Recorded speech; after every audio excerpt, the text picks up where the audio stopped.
I'm with Briana Gray, 27 from Jackson, Mississippi. Briana, you are a professional basketball player. What made you make the decision to kind of come and support our showcase this year? Yeah, so that's a great question. I've known Wayne for about 5 years now. I had an opportunity to play with him when I was a semi-professional athlete right out of college. That was a crazy experience, but one that I learned a lot and I really, really cherished.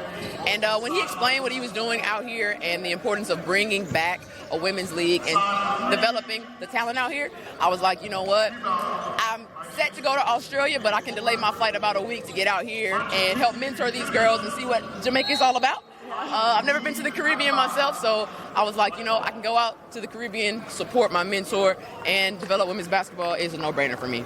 The women really haven't had an opportunity to play. This is kind of like their first opportunity. Tell me what the practices were like, what was training, and kind of what were the differences you saw with maybe playing out in North America and then playing here in Jamaica? Yeah. So one of the big differences I saw was just you could tell that they had some knowledge of the game, but it looked a little bit like we haven't done this in a while. Yeah. So the combination of not having a regular season, as well as COVID and all the different changes that happened with that and the infrastructure, you could just tell that, hey, they're hungry for this, but they just need some direction. So we had to kind of start with the basics a little bit. You know, we had to start with those traditional drills, getting up and down the court, teaching the fundamentals, talking about spacing on offense, talking about positioning on defense, and just sometimes simple as just like look the ball into your hands before you try to move. You know, like take a minute, a deep breath, have your body move fast, but your mind move slow. So again, that all takes time. It sounds easier, but it's much harder than it sounds. You know? So from practices, you guys didn't really get to practice that much, but what were the differences from the first practice to now playing in the game? Oh, man. So that first practice, I'll admit, I was a tad bit worried. I was like, man, we're throwing so much at the girls, and they're doing their best.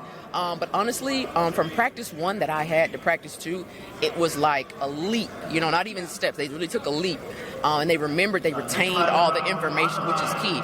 Oftentimes, even when in North America, right, we'll have a practice, we'll come back the next day, it's like you're starting from blank. But one thing that I really appreciated that the girls did, they locked in and they remembered the things that we worked on day 1. They brought it to day 2, and then even today we executed even better in the game sometimes.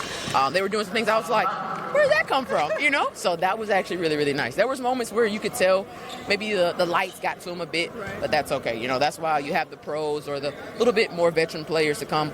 Everybody were fine, you know. I remember in the game, our team, we were so like down on the bench because we like turned it over. And I'm like, guys, we're up by 5 right now. We were just down 6, you know what I'm saying? Like, yeah, we're winning. And they were like, oh, yeah. So that was really nice to be able to like, hey guys, like this is why you kind of have the pros come out, like put it in perspective, like it's okay. Just keep doing what we're doing. Play defense first, the rest will come. Awesome, thank you so much.